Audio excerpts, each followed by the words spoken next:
Katapat ng serye ni Bea ang Can't Buy Me Love ng Don Bell sa ngayon ay #1 in Philippine TV series sa Netflix Philippines.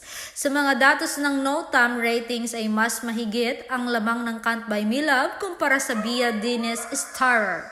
Pangalawang beses pa lang nakalamang ang serye ni Bea, ganun pa man lumalaban ang serye ni Bea sa primetime. Kahit ibang kapuso shows sa primetime ay hindi din gano pumapalo sa ratings.